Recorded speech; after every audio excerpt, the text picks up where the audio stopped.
नमस्कार, जय हिंद, वंदे मातरम। एक बार आप सभी का बहुत बहुत स्वागत है देश के नंबर 1 सरकारी YouTube news channel KDX news के अंदर। वहीं आप अभी तक हमारे चैनल पर नए हैं तो चैनल को लाल बटन दबा सब्सक्राइब एवं वीडियो को ज़्यादा से ज़्यादा शेयर जरूर करें। जी हाँ दोस्तों, लोकसभा चुनाव 2024 में किसकी बनेगी सरकार? क्या इस बार भी लोकसभा चुनाव में बीजेपी की फिर बनेगी सरकार, या फिर इस बार यूपीए पार्टी एनडीए पार्टी को देने वाली है तगड़ा झटका?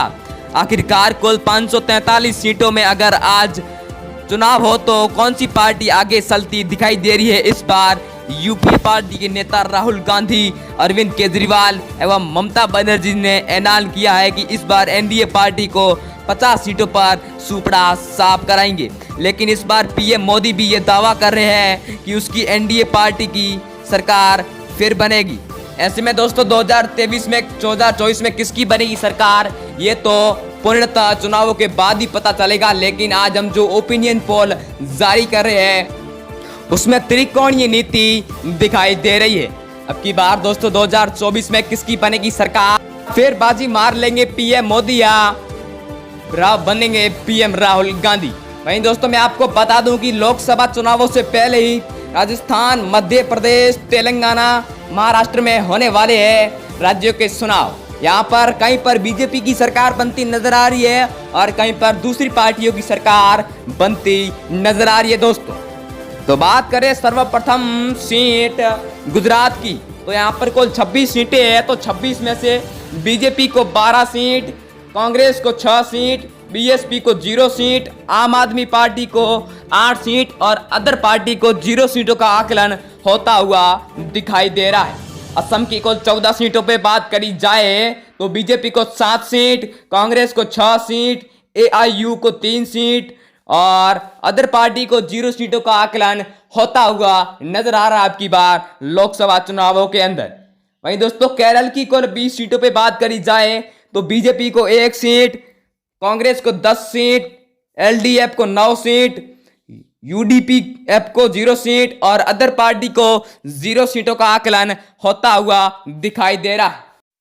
तो बात करें अगली सीट तेलंगाना की, तो यहां पर कुल 17 सीटें। तो 17 में से बीजेपी को 3 सीट, कांग्रेस को 5 सीटें, टीआरएस को 7 सीटें, एएमआई को 2 सीटें और अदर पार्टी को 0 सीटों का आकलन होता हुआ दिखाई दे रहा है अब की बार।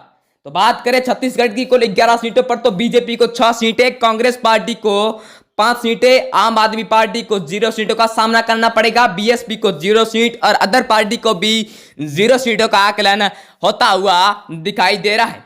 तो बात करें महाराष्ट्र की कुल 48 सीटों पर, तो यहां पर कुल बीजेपी को 15 सीटों का आकलन होता हुआ दिखाई दे रहा है, कांग्रेस को 14 सीटें, एसएसएस को 10 सीटें, एनसीपी को 08 सीटें और अदर पार्टी को भी 0 सीटों का आकलन होता हुआ दिखाई दे रहा है। लक्षद्वीप की कुल 1 सीट पे बात करी जाए तो कांग्रेस को बड़ा बहुमत प्राप्त होता हुआ 1 सीट प्राप्त हुई है, बीजेपी को 0 सीट, एसपी को 0 सीट, बीएसपी को 0 सीट और अदर पार्टी को भी 0 सीटों का आकलन होता हुआ दिखाई दे रहा है। तो बात करें मेघालय की कुल 2 सीटों पर, तो दोनों को समांतर सीटों का आकलन होता हुआ दिखाई दे रहा है, यानी बीजेपी को 1 सीट, कांग्रेस पार्टी को 1 सीट, एसपी को 0 सीट, बीएसपी को 0 सीट और अदर पार्टी को भी 0 सीटों का आकलन होता हुआ दिखाई दे रहा है। आंध्र प्रदेश की कुल 2 सीटों पे बात करी जाए तो दोनों को समांतर सीटें हैं, बीजेपी को 1 सीट, कांग्रेस पार्टी को 1 सीट, एसपी पार्टी को 0 सीट, बीएसपी पार्टी को 0 सीट और अदर पार्टी को भी 0 सीटों का आकलन होता हुआ दिखाई दे रहा है। तो पश्चिम बंगाल की कुल 42 सीटों पे बात करी जाए तो 42 में 17 बीजेपी को, 0 कांग्रेस पार्टी को और टीएमसी को बड़ा बहुमत प्राप्त होता हुआ 25 सीटों का आकलन होता हुआ दिखाई दे रहा है। मैं जो सीपीआईएम को 0 सीटों का आकलन दिखाई दे रहा है। तो बात करें उत्तराखंड की कुल 5 सीटों पर, तो बीजेपी को बड़ा बहुमत प्राप्त होता हुआ 3 सीटें, कांग्रेस पार्टी को 2 सीटें, बीएसपी को 0 सीटें, आम आदमी पार्टी को 0 सीटें और अदर पार्टी को 0 सीटों का आकलन होता हुआ दिखाई दे रहा है। तो बात करें उत्तर प्रदेश की कुल 80 सीटों पर, तो बीजेपी को बड़ा बहुमत प्राप्त हुआ, योगी जी जहां के मुख्यमंत्री है। यहां पर 32 सीटें, कांग्रेस पार्टी को 14 सीटें, एसपीए को 27 सीटें और बीएसपी को 0 और अदर को भी 5 सीटों का आकलन होता हुआ दिखाई दे रहा है। राजस्थान की कुल 25 सीटों पर बात करी जाए तो अब की बार कांग्रेस की सरकार है। अशोक गहलोत की तो कांग्रेस को 14 सीटें, बीजेपी को 10 सीटें, आरएलपी को 1 सीट, आम आदमी पार्टी को 0 सीट और अदर पार्टी को भी 0 सीटें प्राप्त हुई है। तो बात करें बिहार की कुल 40 सीटों पर तो बीजेपी को 12 सीटें, कांग्रेस पार्टी को 5 सीटें, आरजेडी को 15 सीटें, जेडीयू को 8 सीटें और अदर पार्टी को भी 0 सीटों का आकलन होता हुआ दिखाई दे रहा है अब की बार।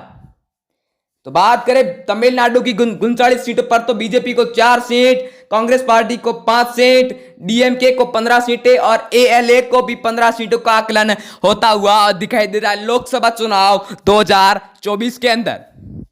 तो बात करें अगली सीट उड़ीसा की कुल 21 सीटों पर तो 21 में से बीजेपी को 6 सीटें, कांग्रेस पार्टी को 9 सीटें, बीडीपी को 6 सीटें, एनसी को 0 सीट और अदर पार्टी को भी 0 सीटों का आकलन होता हुआ दिखाई दे रहा है।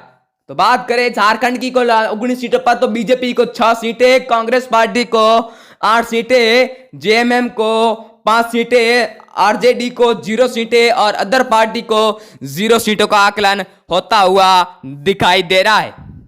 तो मेघालय की कुल 29 सीटों पर बात करी जाए तो बीजेपी को 12 सीटें, कांग्रेस पार्टी को 15 सीटें, एसपी को हार का मुंह 0 सीट, बीएसपी को 2 सीटें और अदर पार्टी को 0 सीटों का आकलन होता हुआ दिखाई दे रहा है। तो बात करें पंजाब की कुल 13 सीटों पर तो आम आदमी पार्टी को बड़ा बहुमत प्राप्त होता हुआ 9 सीटें, कांग्रेस पार्टी को 2 सीटें, बीजेपी को 1 सीट, एसएडी को 0 सीट और अदर पार्टी को भी 0 सीटों का आकलन होता हुआ दिखाई दे रहा है। दिल्ली की कुल 7 सीटों पे बात करी जाए तो आम आदमी पार्टी को 4 सीटें, कांग्रेस पार्टी को 1 सीट, बीजेपी पार्टी को 2 सीटें, बीएसपी पार्टी को 0 सीट और अदर पार्टी को 0 सीटों का आकलन होता हुआ दिखाई दे रहा है। तो बात करें हरियाणा की कुल 10 सीटों पर तो कांग्रेस पार्टी को 5 सीटें, बीजेपी को 4 सीटें, जेजेपी को 0 सीट और आम आदमी पार्टी को 1 सीट और अदर पार्टी को 0 सीटों का आकलन होता हुआ दिखाई दे रहा है अब की बार। तो बात करें अगली सीट कश्मीर की कुल 6 सीटों पर तो 6 में से बीजेपी को 1 सीट, कांग्रेस को 3 सीट, पीडीपी को 2 सीटें, एनसी को 0 सीट और अदर पार्टी को 0 सीटों का आकलन होता हुआ दिखाई दे रहा लोकसभा चुनाव 2024 के अंदर।